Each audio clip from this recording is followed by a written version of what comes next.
This question is taken from Unitary Method class 8. So you can see here, if 12 workers can do a piece of work in 20 days, 12 workers can do a piece of work in 20 days, how many workers should be added to complete the work in 16 days?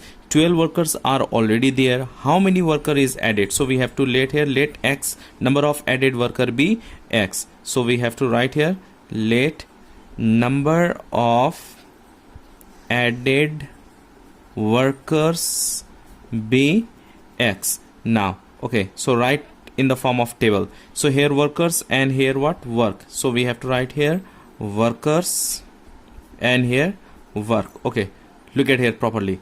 12 workers can do a piece. 12 workers, so we have to write here 12, a piece of work in 20 days. Here we have to write on days, or we can write here days. Okay, worker and days.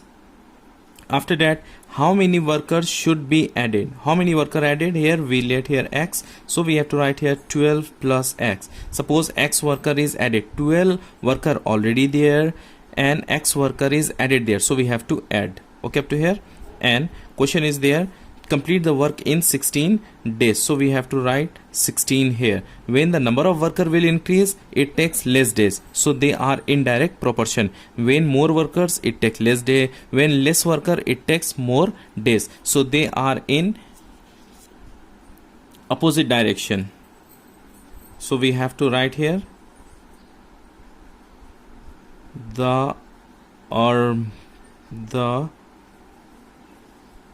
relationship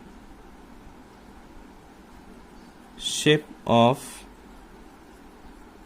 workers and days are indirect, or we can write they are in indirect variation. As your wish, you can write anything. Now if indirect, so what we have to write, 12 by 12 plus x is equal to, if indirect we have to interchange this, we have to write 16 by 20. If direct, we have to write in front of 12 20, then we have to write 20 by 16. But if indirect, we have to interchange. Now cross multiply, this and this multiply, this and this multiply. 16 into 12, let's multiply 16 into 12, we get 192. So 192 plus 16 into x, 16x is equal to 20 into 12, 240. Okay, up to here. After this, these two are unlike terms, so 192 we have to take right side. So what we can write here, 16x is equal to 240 minus 192. So subtract now of 240 minus 192, and we get here 48.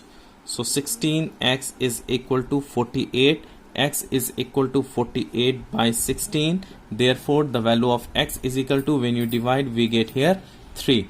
6 3 18, 3 1 3 1 4. Okay, so 3. So at last what we have to write down, therefore number of added workers is equal to 3, or 3 workers. Hope you understand this question taken from class 8 Unitary Method.